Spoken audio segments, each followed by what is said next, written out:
नमस्कार। नमस्कार साथियों, आवाज़ आ रही है? आप जो लोग भी जुड़े हैं वो लोग बताते चलें कि आवाज़ आ रही है कि नहीं आ रही है। और मैं जुड़ने की कोशिश करता हूँ राज को।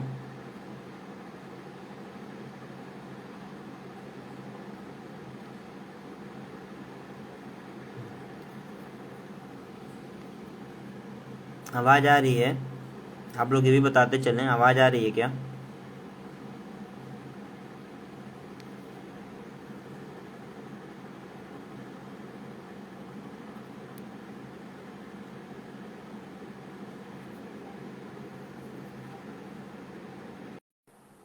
आवाज़ आ रही है? आप लोग बताएं। ओके, तो अभी रात से हम लोग जुड़ेंगे, तब तक बातचीत जारी रखते हैं कि और आप लोग बताएं, आप लोग के क्या हाल चाल है, कैसा चल रहा है। ये काफ़ी बुरा दौर है इस वक्त पूरे विश्व की मानवता के लिए, भारत के इतिहास में इस तरह की महामारी का कभी सामना नहीं हुआ था। लेकिन ये वक्त है ऐसा कि किसी को कुछ समझ नहीं आ रहा है। तो प्लीज़ आप लोग घर पे रहिए, मानसिक तौर पे मजबूत रहिए, घर पे कुछ कुछ करते रहिए, पढ़ते लिखते रहिए, मजबूत बने रहिए, क्योंकि वो दौर बहुत ही खतरनाक है। इस दौर से लोग मानसिक रूप से, शारीरिक रूप से तो पीड़ित हो ही रहे हैं।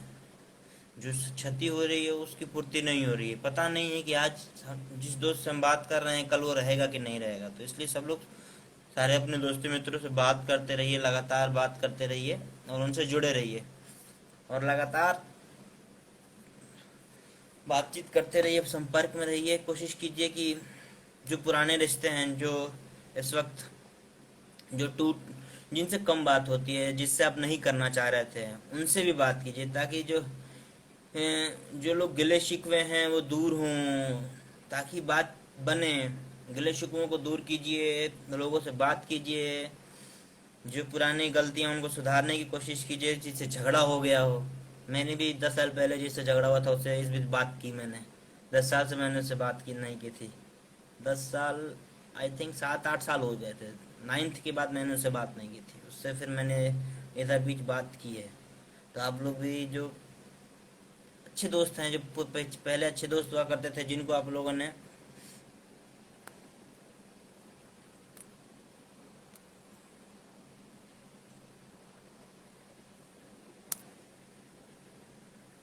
जिनको आप लोगों ने बातचीत से राज अभिषेक को हम लोग जोड़ने की कोशिश कर रहे हैं। वो लग रहा है कुछ गड़बड़ हो रहा है। 1 मिनट मैं कोशिश कर रहा हूँ, जोड़ते हैं फिर बात करते हैं। राज, कैसे हैं राज? बढ़िया बढ़िया। आप कैसे हैं? आवाज आ रही है आपको मेरी? हाँ, आवाज आ रही, मेरी आवाज आ रही है। ये लोग बताएंगे, जो लोग सुन रहे हैं वो बताएंगे कि आवाज आ रही है कि नहीं आ रही है। आ रही है आवाज? राज की आवाज आ रही है आप लोगों को? तो ये सडन प्लान बना कि कुछ किया जाए, क्योंकि राज काफी इन दिनों ग्राउंड पे एक्टिव हैं, मदद करने में। कोविड कोविड से जो लोग मतलब परेशान हैं, उन लोगों की मदद करने में काफी एक्टिव हैं। तो उन लोगों के भी तो सडन प्लान बना कि बात की जाए, क्या है, किस तरीके की दिक्कतें आ रही हैं, क्या समझदारी है हम लोगों की, साझा की जाए, ताकि कुछ लोग जो हो सकता है कुछ लोग समझ पाए, चीजों को जान पाए, तो उससे आगे बढ़े, सीखें, समझें, बातचीत हो, आगे बातचीत हो। तो शुरू करते हैं। मैं पहले राज का परिचय दे दूं कि राज ने हम्म, काशी हिंदू विश्वविद्यालय से बीए भी किया है, एमए भी किया है, और अभी टीम क्लाइमेट चेंज में एजेंडा में ये ये बतौर काम करते हैं वहां पे। तो अभी हम लोग राज से बातचीत करते हैं। और आज इस वक्त कोविड में किस तरीके की सिचुएशन है, आप कैसे धन्यवाद आकाश। कैसी हैं, क्या क्या चल रहा है? अभी तो फिलहाल, अभी तो मैं खुद ही अभी लखनऊ में हूँ। यहाँ पे आप देख ही रहे हैं कि सबसे बुरी हालात जो है, मतलब अगर देखा जाए बड़े शहरों में, तो लखनऊ एक बड़ा क्राइसिस झेल रहा है। तो एक लखनऊ का क्राइसिस तो ग्राउंड पे देख रहा हूँ।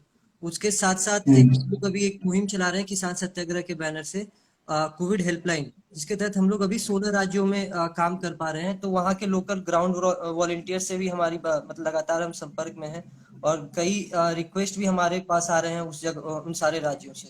तो उनकी वास्तविक मतलब मौजूदा जो स्थिति है उसके बारे में भी थोड़ा हम लोगों को जानकारी मिल पा रही है उसी के थ्रू।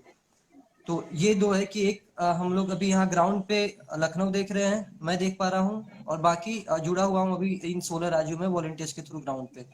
स्थिति स्थिति जो बात। मीडिया पे स्थिति की बात जो करें, तो अब एक तो छुपा हुआ नहीं होगा किसी से भी कि क्या स्थिति है, सब अपने आसपास देख ही रहे होंगे क्या चल रहा है। बट बात ये है ना कि जो भी बातचीत हमारे आसपास चल रहा है वो सिर्फ और सिर्फ शहरों की चल रही है। जो ट्विटर पे भी, जो फेसबुक पे, जो इंस्टाग्राम पे हम देख पा रहे हैं वो सिर्फ शहरों की बातचीत है।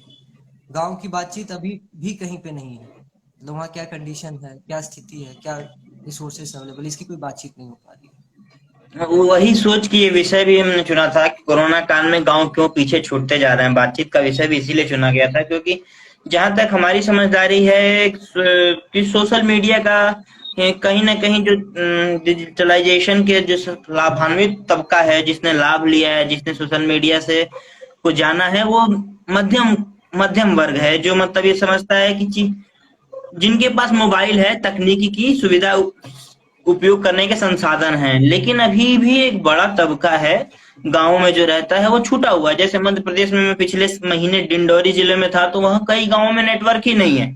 उनको कोई काम कराना होता है तो उनको 30 किलोमीटर दूर ब्लॉक पे जाना पड़ता है, जहाँ वहां भी बहुत बड़े साइबर कैफे नहीं है, दो चार छोटे छोटे साइबर कैफे जहाँ वो काम कराते हैं।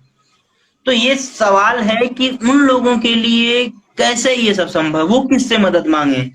तमाम गाँव में ऐसे वो लोग हैं जो नहीं जानते हैं सोशल मीडिया क्या है, उनके लिए क्या है, वो कैसे मदद मांगे हो, और उन मदद मांग भी नहीं पा रहे हैं। वो अपने जो सामुदायिक अस्पताल है वहां तक जाते वो मर जा रहे हैं। तो इन सारी चीजों पे बात करने के लिए ही हमने मतलब ये विषय चुना था कि क्या चल रहा है, क्यों चल रहा है, इसके पीछे हम लोग क्या कर पा रहे हैं, कैसे कर पाएंगे और कितना बेहतर करने की कोशिश कर सकते हैं।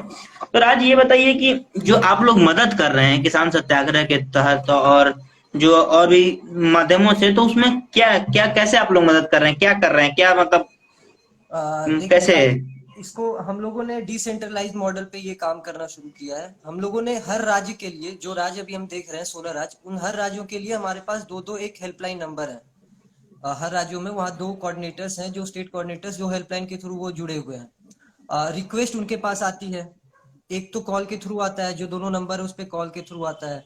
दूसरा सोशल मीडिया के जो अलग अलग माध्यम है, ठीक है, उसके थ्रू रिक्वेस्ट आते हैं। तो इन दो माध्यमों से हमें हमारे पास रिक्वेस्ट आ रहा है। अब उन आता है कि उन रिक्वेस्ट को हम रिसोर्सेज कैसे अवेलेबल कराएं। जो तमाम चीजें रिसोर्सेज से अवेलेबल हो रही हैं अभी सोशल मीडिया पे, उसमें एक सबसे बड़ी कमी ये है ना कि आप 1000 रिसोर्सेज की लीड्स चेक करो तो उसमें कोई 5 निकल करके आता है जो सही जानकारी होता है। तो उसके लिए हम लोगों ने क्या किया, हम लोगों ने पहले दिन से एक रिसोर्स वेरिफिकेशन टीम बनाई जो इन सारे कामों से अलग थी, और उसका काम सिर्फ रिसोर्स वेरिफिकेशन का था। इसके तहत ये हम ये कर पाए हैं कि जो भी अगर हमारे पास रिक्वेस्ट आ रहा है उनको किसी और लीड्स ना दे करके कि आप इस पे कॉल करें, आप इन 4 नंबर पे कॉल कीजिए और पता कीजिए कहाँ पे बेड है, उसको छोड़ करके हम उसको एक वेरीफाइड वो दे रहे हैं अपनी टीम के द्वारा कराया हुआ, जो रिसेंट होता है। मतलब मैक्सिमम वो हाफ एन आवर का होता है लेटेस्ट लीड, कि आधे घंटे पहले तक की लीड होती है जो वो देते हैं, ताकि उनको 10 जगह घूमना ना पड़े और समय से उनकी जरूरतें पूरी हो जाए। ये एक काम महत्वपूर्ण हमें लगा था और वो पहले दिन से हम लोगों ने शुरू किया था। उसके बाद एक और जो आप अभी हम लोग बात कर रहे थे, जिसका जिक्र आपने किया है कि हम गांव तक कैसे पहुंच पा रहे हैं जहां पे इंटरनेट नहीं है।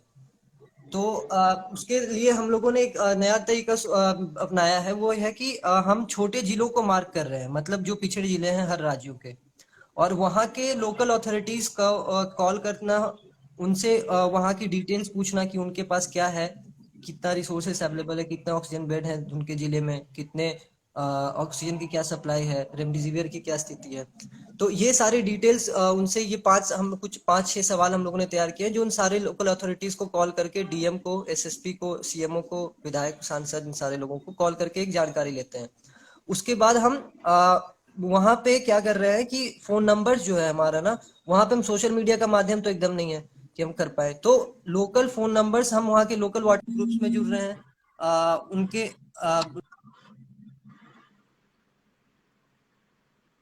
राज के नेटवर्क में कोई समस्या आ रही है? खैर वो जुड़े हैं। हाँ राज। कुछ वॉलंटियर्स का ग्रुप है, 10-10 का, 20-20 का, उन सारे में हम लोग जुड़े हुए हैं। तो इसके तहत उनके पास भी मतलब वो अपने गांव में, छोटे शहरों में फोन नंबर्स है, तो वो डायरेक्ट हमको कॉल कर ले रहे हैं। ठीक है, उनको कोई सोशल मीडिया का जरूरत नहीं पड़ रहा, वो डायरेक्ट हमको कॉल कर रहे हैं, और हम कॉल करने के बाद हम उनसे एक ही काम कर रहे हैं, उनको सारे अथॉरिटीज का नंबर देते हैं, उनसे कहते हैं कि आप इन नंबर्स पे कॉल करिए। जिस तरह हम कॉल कर रहे हैं, हम भी मदद इन अथॉरिटीज के थ्रू ही मांग रहे हैं, जो अधिकारी हैं, जो नेता मंत्री हैं वहाँ के, उन्हीं के थ्रू मांग रहे हैं, आपको भी इसी के थ्रू मिलेगा। तो इसके तहत हम उन गांव वालों को बता रहे हैं कि वो आपका हक है, वो आप मांगो और आपको मिलेगा। ये तरीका हम छोटे शहरों के लिए अपना रहे हैं। और इसमें एक थोड़ा हम लोगों को पॉजिटिव नोट ये देखने को मिला है कि जो छोटे जिले हैं उनके डीएम और सीएमओ काफी हेल्पफुल, मतलब काफी सपोर्टिव हैं। मतलब काफी जगहों पे ऐसे एग्जांपल्स हैं हमारे पास। मतलब गढ़वा का एक, झारखंड में एक जिला है गढ़वा, उसका मैं बताना चाहूंगा कि वहाँ के जो डीएम हैं उनको हम लोगों ने कॉल किया एक पहले दिन। एक गरीब परिवार था जिसको वेंटिलेटर की आवश्यकता थी, और उस जिले में मुश्किल से 5 या 6 वेंटिलेटर्स हैं गढ़वा में। डीएम साहब ने मतलब अपने तरफ से पूरा प्रोसेस डिटेल्स लिया, उसके बाद खुद से प्रोसेस करते हुए उसको वेंटिलेटर दिलवाया। उसके बाद उसकी अगली सुबह की अपडेट, उस शाम की अपडेट, और हॉस्पिटल में डॉक्टर्स को कॉल करके एकदम निर्देश दे करके, मतलब बकायदा पूरी सुविधा उनकी अरेंज करा दी। उसके बाद 2 और केस गढ़वा का आया जो हमने उनको रेफर किया, और दोनों में उन्होंने एकदम एक बराबर सपोर्ट किया। तो मतलब ये देखने को मिला है कि छोटे जिलों के जो डीएम हैं, जो सीएमओ हैं, ये काफी सपोर्टिव है। मतलब क्राइसिस शायद उनको फील हो रहा है, या फिर उनको लग पा रहा है कि जो भी हमारे पास रिसोर्स अवेलेबल है, हम कम से कम उतना दे पाए अपनी जनता को।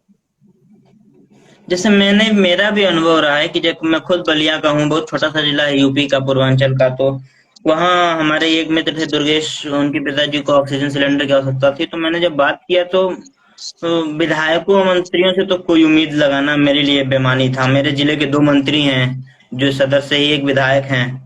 उन जनाब लोगों का फोन ही नहीं लगता है, और जिस विधायक का फोन लगता है वो कहता है आप पत्रकार हैं, आप खुद ही क्यों नहीं अरेंज कर ले रहे हैं। इस तरीके। लेकिन ये बात आप सही कह रहे हैं कि मतलब जो डीएम हैं, सीएमओ हैं, वो काफी हेल्पफुल हैं। जैसे मेरी भी बात हुई डीएम, तो डीएम के पीए ने कहा कि आप, मैं सीएमओ को फोन कर दे रहा हूँ, आप सीएमओ से बात कर लीजिए। फिर मैंने सीएमओ को फोन किया, तो उन्होंने बोला मैंने सीएमएस को फोन कर दिया है, आप वहाँ उनसे बोल दीजिए कि जाके ले लें। तो वो बातचीत में है। ये तो बहुत सही बात है। लेकिन ये राज्य एक तरीके से देखिए तो कुछ जगह ऐसे भी लोग हैं जो रिस्पॉन्स नहीं कर रहे हैं। जैसे हम लोग कई बार फोन कर रहे हैं, लगातार फोन कर रहे हैं कई जिलों में, तो लोग फोन नहीं उठाते हैं। तो इस जब अधिकारियों पे जब पूरी तरीके से निर्भर हो जा रहे हैं, तो उसमें जब वो फोन नहीं उठा रहे हैं, तो किस तरीके की दिक्कत आ रही है। जब वो फोन नहीं उठा रहे हैं तो फिर क्या हो पा रहा है, कैसे फिर कोई अल्टरनेट रास्ता? दूसरा, इसका अगर अधिकारी नहीं दे पा रहे, उसका अल्टरनेटिव यही बन पा रहा है कि जो छोटे एनजीओज या कोई भी पॉलिटिकल पार्टीज का कोई ग्रुप वहां पे अगर काम कर पा रहा है, जो लोगों के बीच में है, तो हम फिर उनकी हेल्प लेते हैं। पहला तो हम अथॉरिटी से लेते हैं, अगर उनसे नहीं मिल पा रहा तो दूसरा हम इनकी मदद लेते हैं। और जो भी इनके पास अवेलेबल है, लोग मदद कर पा रहे हैं तो वो कर दे रहे हैं। मतलब ये देखने को मिल रहा है कि छोटे शहरों में लोग मदद करने के लिए एक दूसरे के लिए आगे हैं। अभी जो ये ब्लैक मार्केटिंग वाला जो चल रहा था, मतलब दिल्ली, लखनऊ में, जो बनारस में चल रहा है, ये वाला अभी गांव में नहीं आया है। ये कल्चर अभी गांव में नहीं आया है, तो कम से कम लोग एक दूसरे को मदद कर पा रहे हैं। ये बहुत बहुत ही मतलब जो ब्लैक मार्केटिंग का इस वक्त जो बड़ा बाजार है, रेमडेसिविर का ब्लैक मार्केटिंग हो रही है। उसकी मतलब नकली दवाएं भी आ गई हैं। तो और एक ऑक्सीजन की काफी भयंकर ब्लैक मार्केटिंग हो रही है। तो इस जो दौर है, ये दौर इंसानियत को जिंदा रखने की मांग करता है। ये दौर चाहता है कि अगर कोई बच सकता है तो बचा लो। लेकिन इस दौर में जब कोई इस तरीके की हरकतें करे, इस दौर में जब लोग इस तरीके से, तो फिर उनके लिए होना चाहिए कि उनके दिमाग में, उनके दिल में इंसानियत नहीं है, तो उनके लिए भी किसी के दिल में कुछ इंसानियत नहीं होनी चाहिए। क्योंकि इतना भयावह दौर है कि इस वक्त अगर आप अपने लालच के लिए सिर्फ सोचोगे, तो ये बहुत मुश्किल है और बहुत खतरनाक है ये आगे के लिए भी, और ये समाज के लिए काफी खतरनाक स्थिति बनेगी, ये मेंटेलिटी बहुत खतरनाक है। पता नहीं, तो मतलब ये राज्य मुझे ये जो आप कहे ना, ये मतलब देख रहा हूँ ना कि ये जो कल्चर है ना, ये ब्लैक मार्केटिंग का, ये स्वार्थ वाला जो पूरा है कि मतलब जो सामने कितना भी क्राइसिस हो, सामने इंसान मर रहा हो और उसका खून बेच करके हम कुछ कमा लें, ये जो है ना, ये मेट्रो सिटी से पहले इन छोटे शहरों में आया। दिल्ली बम्बई में पहले हो रहा था। उसके बाद शुरुआत में ये बनारस और लखनऊ में नहीं हो रहा था ना, पटना रांची में हो रहा था। उसके बाद ये पटना रांची में पहुंचा। ठीक है, और उसका माध्यम भी शायद यही सोशल मीडिया ही बना, जो ब्लैक मार्केटिंग जैसे रिसोर्सेज जैसे हम लोग पहुंच रहे हैं छोटे शहरों में, वैसे वैसे ये ब्लैक मार्केटिंग वाला भी धंधा ये भी पहुंच रहा है छोटे शहरों में। तो हाँ, ये तो तो मतलब खैर कहेंगे मेट्रोपॉलिटन सिटी ने जो चकाचौंध की दुनिया दिखाई है, जो पैसों की दुनिया दिखाई है, ये नुकसानदेह तो है ही। और ये जिस तरीके से इनके कारण, मेट्रोपॉलिटन सिटीज के कल्चर के कारण गाँवों को नुकसान हो रहा है ना, वो भी एक बहुत मतलब सोचने वाला कि ये लॉन्ग टर्म बहुत बड़ा नुकसान है। आपके अंदर, लोगों के अंदर वो इंसानियत खत्म होती जा रही है। गांव में हम लोग अड्डेबाजी करते थे, पहले बैठते थे, तो आप रास्ते से भी गुजर रहे होंगे, चाहे आप बैठ भी नहीं होंगे, रास्ते से भी गुजर रहे होंगे तो पूछ लेंगे, कोई दूर के भी रहेंगे तो, और बेटा कैसे हो। हाँ तो हाँ। वो धीरे धीरे चीजें अब वहां, अब गाँव में भी खत्म हो रही हैं, तो ये सब ये नुकसान है। खैर, हम बात करते हैं कि राज्य, अब आप लोग कई बार ऐसा होता है कि आपसे बहुत लोग इमरजेंसी में भी मदद मांगते हैं कि नहीं मुझे तत्काल चाहिए होगा, और मान लीजिए आप उपलब्ध कराते कराते यार नहीं हो पाता है, और कोई दुर्घटना घट जाती है उस व्यक्ति के साथ, मान लीजिए उसकी मौत हो गई, तो उस वक्त कैसा लगता है? मतलब बहुत, मैं ये ये बहुत लोग, हाँ हाँ। मुझे भी खुद बहुत बुरा लगता है, तो मैं जानना चाह रहा था कि मतलब वो वो इंस्टेंट वो जो होता है कि मतलब लगता है कि खुद को बहुत असफल सा महसूस होने लगता है कि मैंने कुछ नहीं, सब कुछ बेकार हो गया मेरा। तो आपके साथ भी ऐसा ही कुछ होता है क्या? बिल्कुल, मतलब ये कैसा वक्त होता है, मतलब आप क्या, आप मतलब इतना मजबूर और इतना हेल्पलेस, मतलब वो फील, जो वो मोमेंट होता है ना, वो शायद मतलब कोई बयां भी ना कर पाए, मतलब। और ये हम लोग पता नहीं, पहले दिन शायद एक या दो हुआ था, उसके बाद अगले दिन दो या चार हुआ, फिर ये बढ़ता गया। मतलब अब पर डे का ऐसा है कि हम नहीं मदद कर पाते हैं, और 10-12 केसेस तो ऐसे होते हैं जो मतलब आपको पता चलेगा कि जो पर्सन है वो मर चुका है या गुजर चुका है। तो मतलब शायद मतलब हम लोगों का जो ये दिल, बताएं कि जो अंदर का इंसान है ना, वो भी धीरे धीरे वो पद कठोर होता जा रहा है। कि हमको पता है कि वो इंसान जो सामने मदद मांग रहा है, अब जैसे कई शहरों में 70 से ऊपर के जो पेशेंट्स हैं उनको लेने से वो अस्पताल मना कर रहे हैं। ठीक है, अब हमारे पास रिक्वेस्ट आ रहा है कि भैया हमारा जो पेशेंट है उसकी उम्र 70 साल है और उसको ये ऑक्सीजन बेड चाहिए, या अस्पताल में वेंटिलेटर चाहिए, आईसीयू चाहिए। ये पता होते हुए भी मतलब हम उनको नहीं बोल पाते हैं कि मतलब कि आपको हम दिला पाएंगे, एकदम साफ मना करना पड़ता है, क्योंकि अस्पताल ने साफ साफ मना कर रखा है कि 70 से ऊपर का हम पेशेंट नहीं लेंगे। हम जानते हैं कि उसको अस्पताल नहीं मिलेगा, वो मर जाएगा, उसके बावजूद हमें उसको मना करना पड़ता हो कि भैया कि हम मदद नहीं कर पाएंगे, आपको नहीं मिल पाएगा बेड। तो मतलब वो अंदर खुद को आप बहुत मजबूत रख करके ये शायद उनसे किसी को आप मना करते हैं कि नहीं हम आपको बिस्तर नहीं दिलवा पाएंगे। आ, ये कैसे मतलब। ये एक सवाल है कि अभी एक दिन अखबार की एक कटिंग हो रही थी कि किसी बुजुर्ग ने, घूम रही थी कि एक किसी बुजुर्ग ने अपना बेड छोड़ दिया था कि मैंने अपनी जिंदगी जी ली है। तो ये तो ये इस तरीके से जो कटिंग्स वायरल हो रही हैं, या फिर अस्पताल जो 70 साल के अधिक लोगों को लेने से मना कर दे रहे हैं, कहीं ये तो एकदम एक तरीके से राज्य ये मानना चाहिए कि ये सिस्टम का, सरकार का अमानवीय व्यवहार है। जान किसी की हो वो कीमती है, चाहे 70 साल के बच्चे आदमी की हो या 1 साल के बच्चे की, वो बिल्कुल, कीमती है। मतलब सर, बिल्कुल बिल्कुल हर इंसान की जान कीमती है, इसका तो हम भी मानते हैं। अब आप देखिए, आप जिस का जिक्र कर रहे हैं, उन बुजुर्ग का पोस्टर, वो पेपर कटिंग स्वास्थ्य मंत्री, भारत सरकार के स्वास्थ्य मंत्री शेयर करते हैं अपने सोशल मीडिया से, और कहते हैं इस कि सोचिए हमारे कितनी देश में ऐसे, बेशर्मी की बात है, एकदम मतलब कितनी शर्मनाक जिस हरकत है ये। चीज पे आपको शर्म आना चाहिए, जिस चीज पे आपको मतलब माफी मांगनी चाहिए पूरे देश से, आप उस चीज का जश्न मनाने कहते हैं कि हमारे जो बुजुर्ग हैं वो इतने त्यागी हैं कि वो अपना ध्यान दे दिए। यार आप ये कहे हो ना कि आपके पास अस्पताल में बिस्तर नहीं था, तब ना उसके पास ये मुसीबत आई है, वो संकट आया कि उसको अपना बिस्तर किसी और के लिए दान देना पड़ा। वो मजबूरी थी उसकी।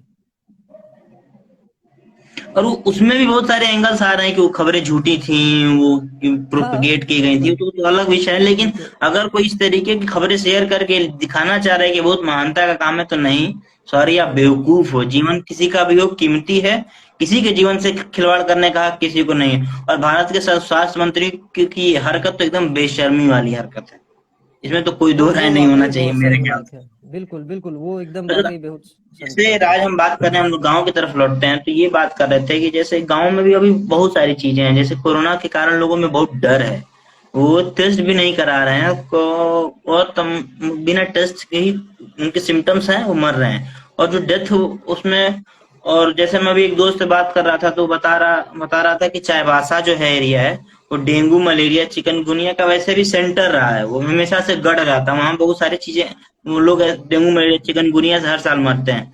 तो लेकिन इस बार कोविड ऐड हो गया है, तो कोविड के सिम्टम्स जो आ रहे हैं ना, उनको भी थोप दिया जा रहा है डेंगू मलेरिया चिकनगुनिया पे, क्योंकि वो पहले से है। तो हाँ सरकार इस तरीके से अपनी नाकामियों को भी छुपा रही है। बिल्कुल। तो और भी गांव में बहुत सारा डर है, तो इसको लेके मतलब कैसे, आप क्या सोचते हैं कि डर को कैसे कम किया जाए, लोगों तक कैसे पहुंचा जाए, सरकार को कैसे पहुंचना चाहिए?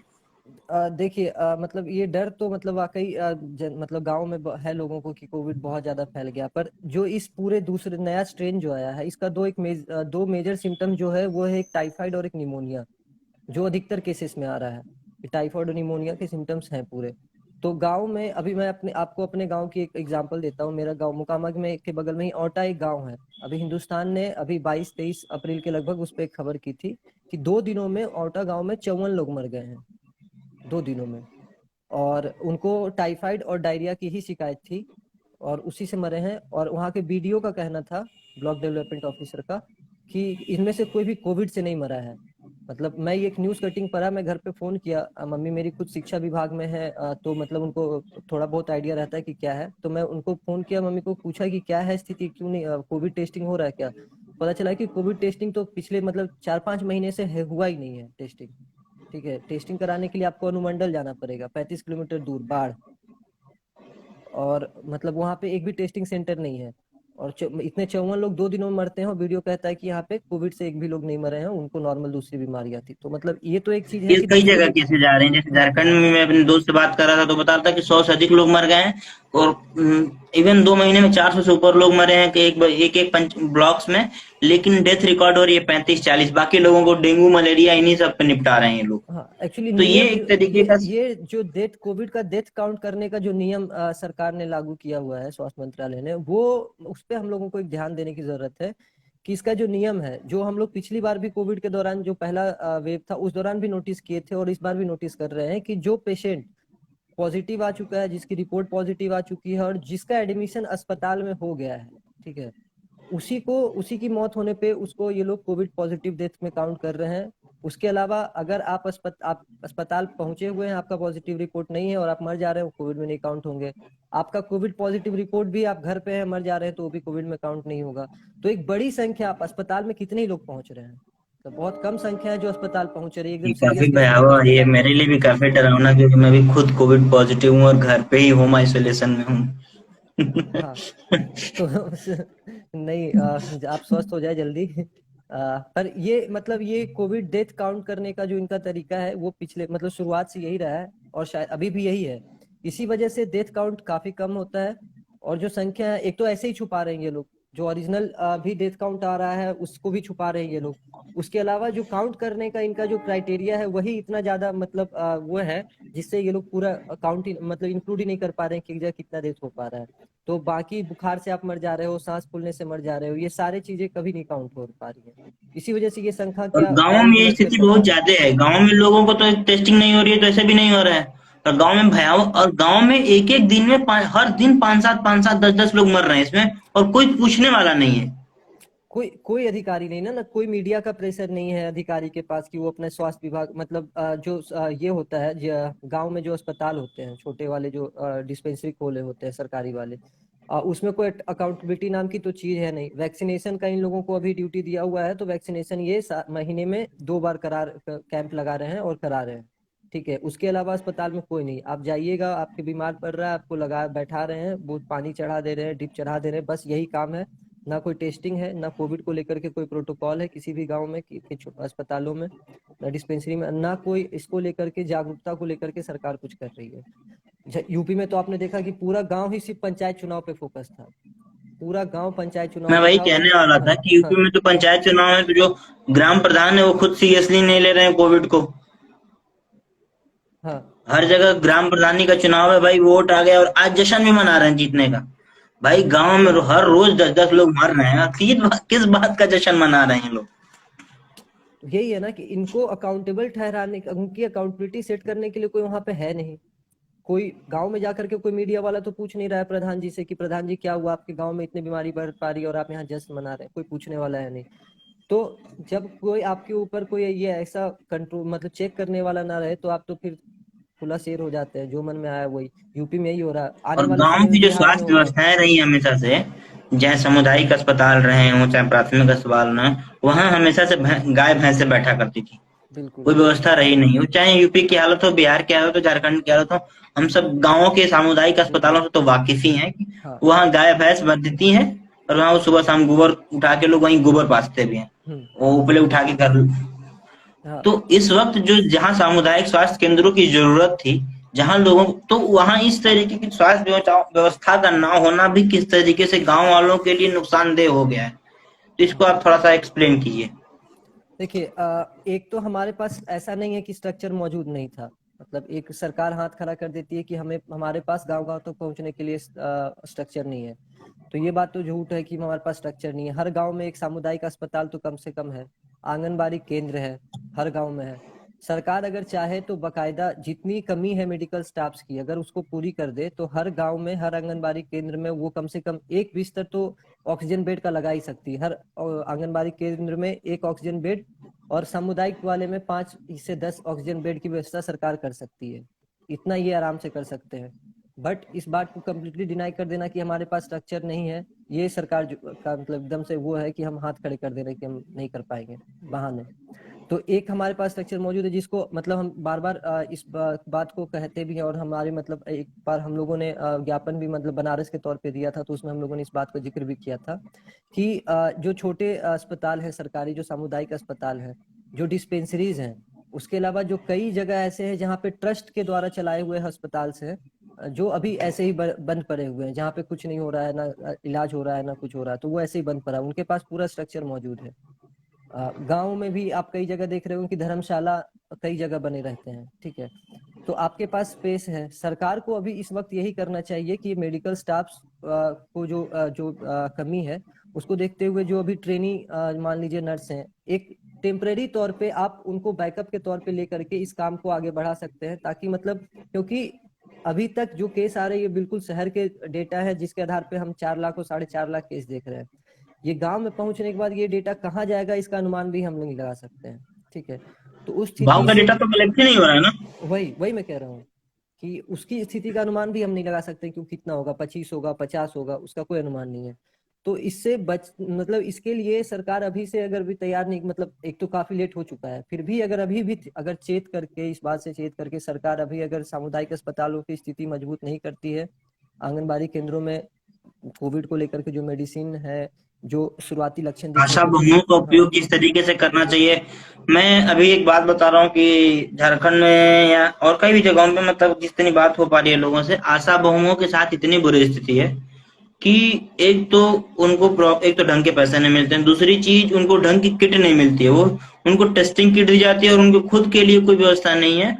और वो खुद बोलती हैं कि अगर हम टेस्ट कर रहे हैं तो हमको आइसोलेशन में अलग रहना चाहिए, लेकिन हम लोगों को अलग रहने की कोई व्यवस्था ही नहीं है। तो हमें हमारे परिवार के पास ही जाना होता है, और उसमें कई आशा बहुओं के परिवार वालों में ही लोगों के निधन हो गए, उन्हीं को कोविड ट्रांसफर हुआ और वो मर गए।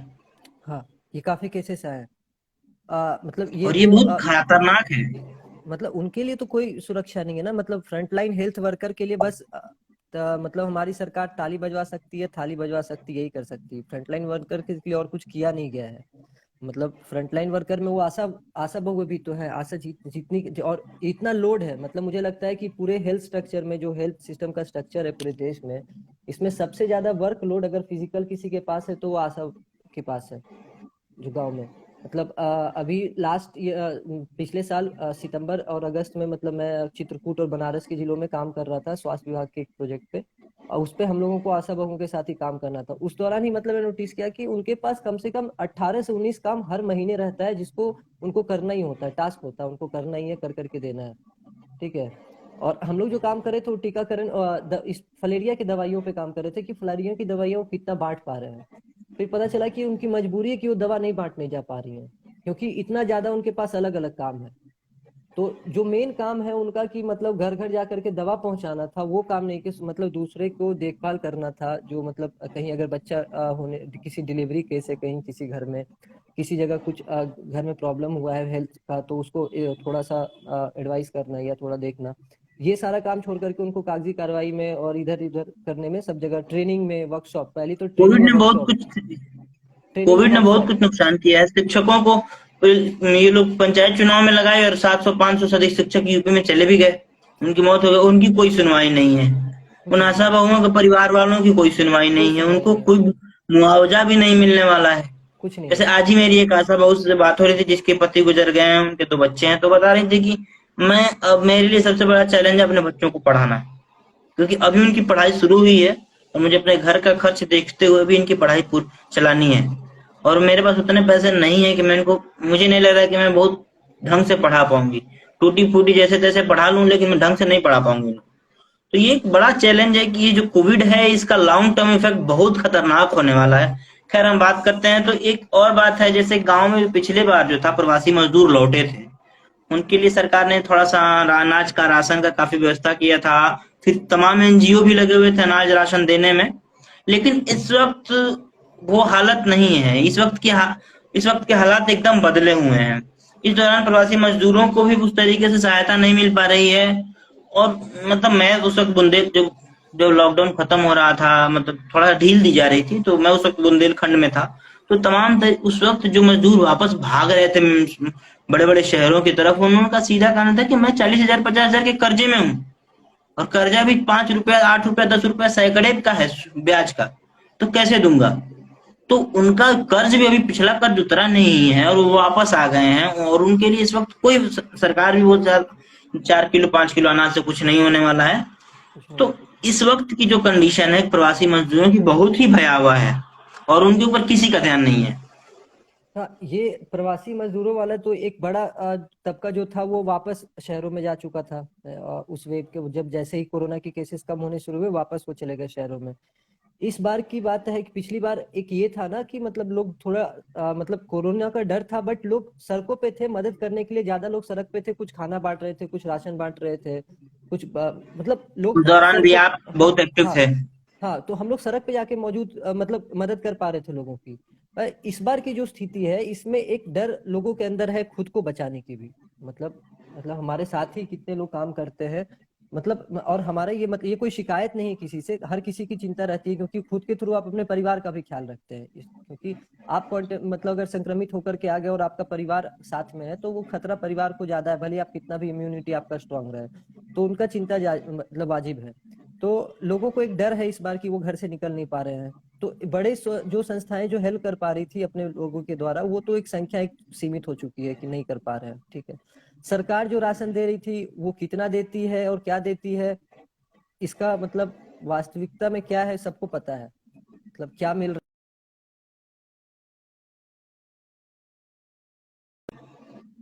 उसका भी राज इतना खतरनाक खतरनाक है। जो गांव इंसिडेंस में है, हाँ।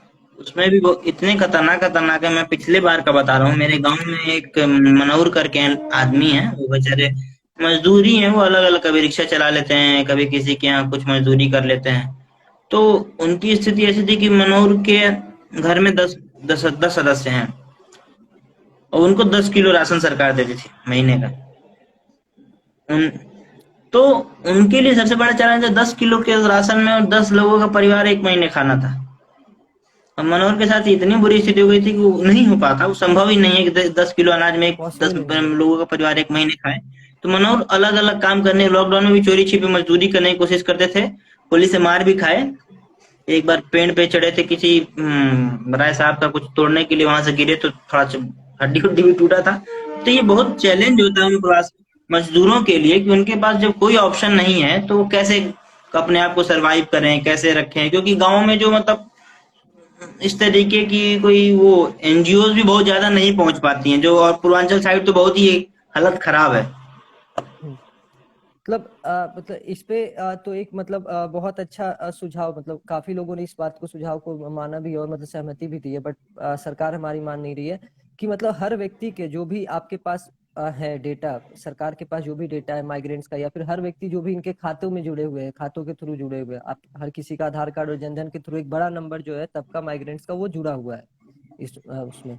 सरकार को अभी बकायदा हर माइग्रेंट वर्कर के लिए कंपनसेशन अमाउंट एक 5,000 रुपए का पर महीने एक निश्चित कर देना चाहिए। जब तक ये स्थिति बनी होती है अगले 6 महीने, अगले 6 महीने या साल भर, उनको हर महीने एक मिनिमम अमाउंट 5,000 रुपए का उनको हर परिवार को एक देना चाहिए।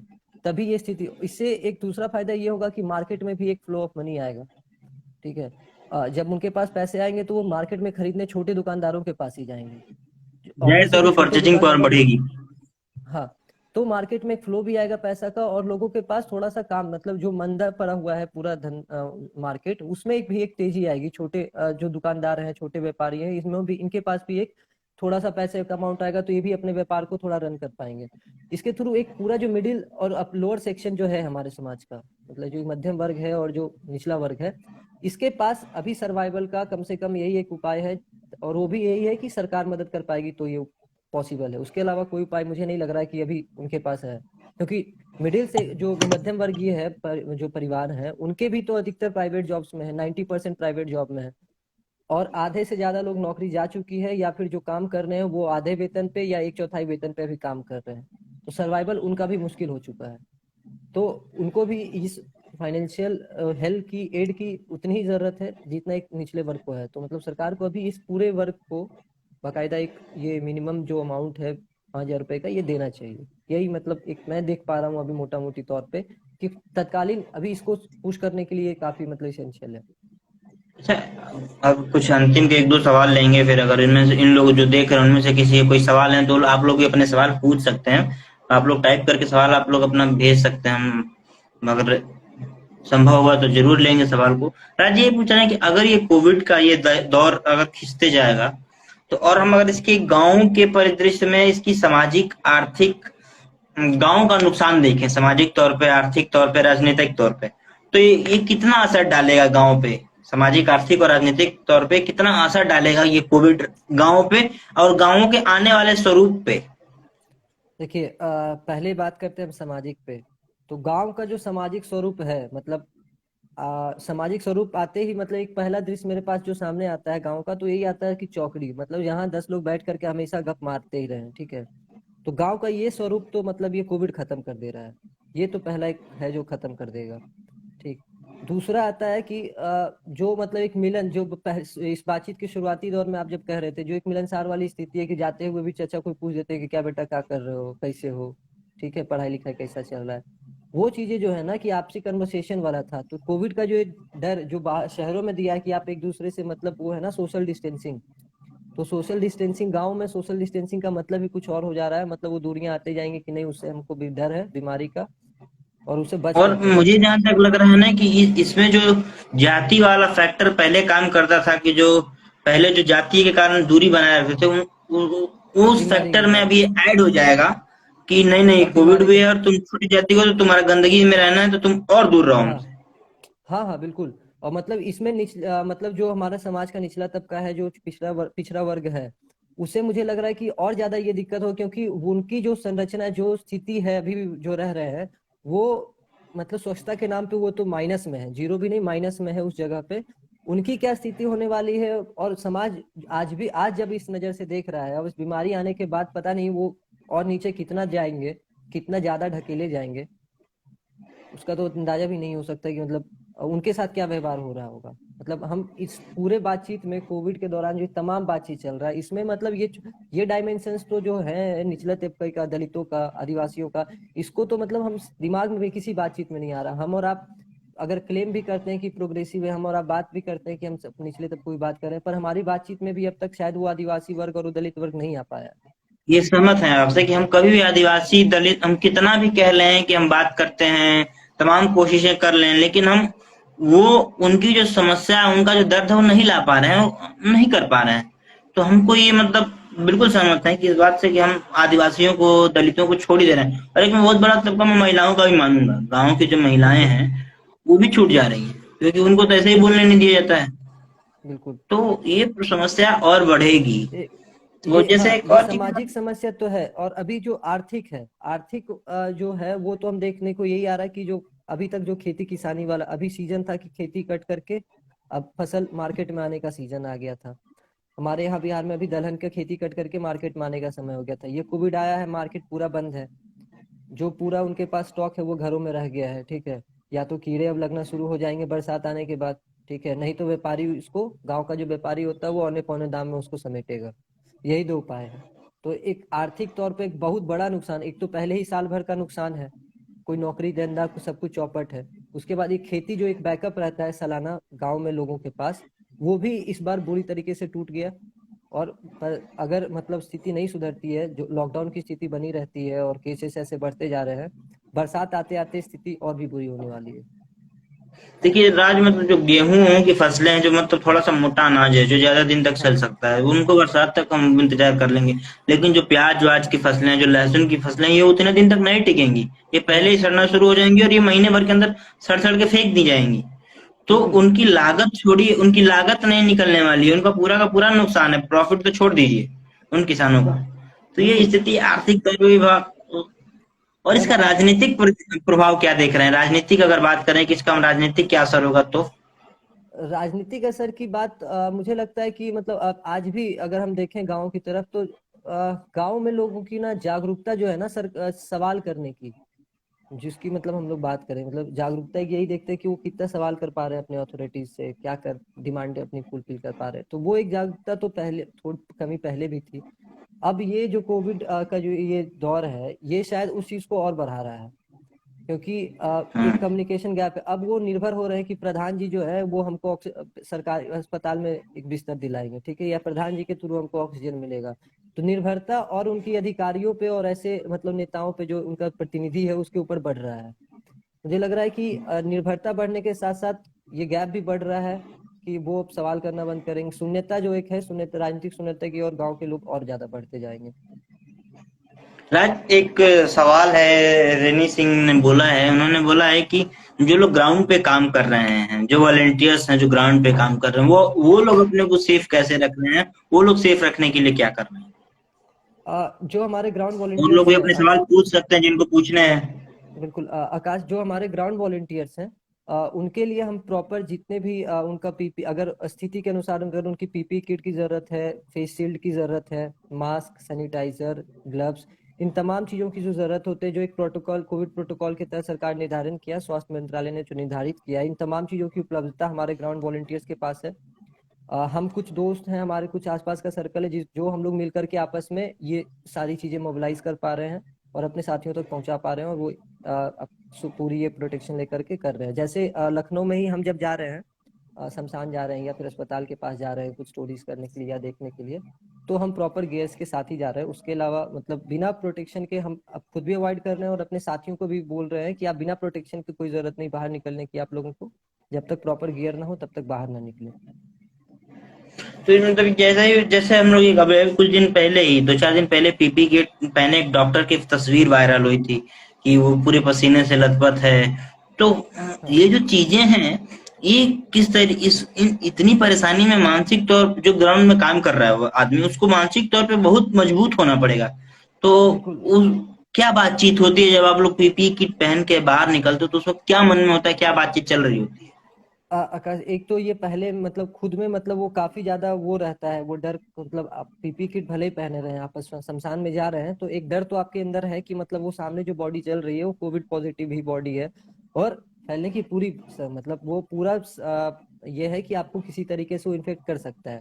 फिर भी वहां जा करके मतलब लोगों से बात कर लेना, एक तो आप सामने बात भी कर रहे हो, जो बंदा सामने आपके मतलब जिसके घर का कोई आदमी मरा है, और काफी यंग लोग मरते हैं, मतलब एक होता है कि एक बड़ा बुजुर्ग तब मरे तो आप बात करने में लोग गाँव घर वाले से थोड़ा सहूलियत होता है, बट आप किसी का कोई बेटा मरा हो, किसी का कोई भाई मरा हो, वैसी स्थिति में बात करना काफी मुश्किल हो जाता है।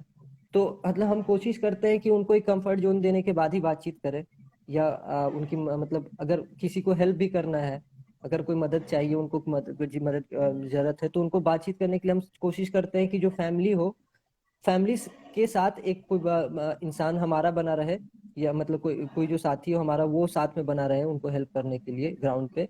या तो उनके फैमिली से मतलब जो कोर फैमिली मेंबर है उसके अलावा कोई उनका चाचा या भतीजा कोई ऐसा हो जो बना रहे, जो कम से कम बात करने के लिए थोड़ा तैयार रहे मानसिक स्थिति में। ये एक हम थोड़ा सा कोशिश करते हैं, क्योंकि ये भावनात्मक भी काफी कुछ होता है। जो लोग मौत हो जाने के बाद नहीं सो मतलब वो कुछ भी बोल सकते हैं, भले ही उनको जरूरत होगी ऑक्सीजन बेड की, बट आपको गाली देकर के वो बात मांगेंगे ऑक्सीजन का सिलेंडर। ठीक है, तो एक इस चीज को देखते हुए हमारा भी कभी मतलब हमारे साथ के वॉलेंटियर्स जो कॉल पे जुड़े रहते हैं, जो उनका भी काफी बार एक्सपीरियंस रहा है कि वो फोन कर रहे हैं कि भैया आपको क्या मदद चाहिए, तो सामने वाले का काफी नेगेटिव, वो काफी रूड मतलब काफी गुस्से में आता है रिस्पॉन्स।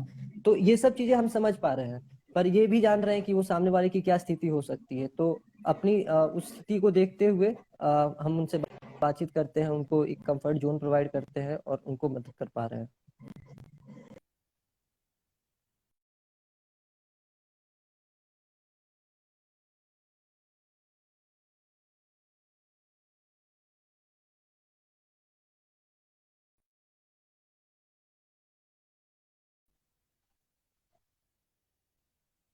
हाँ हाँ, मैं हूँ।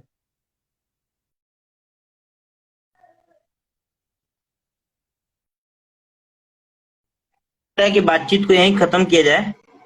बिल्कुल बिल्कुल। और फिर हम लोग किसी दिन और दिन बातचीत में जुड़ेंगे और तमाम बातें करेंगे। तो बातचीत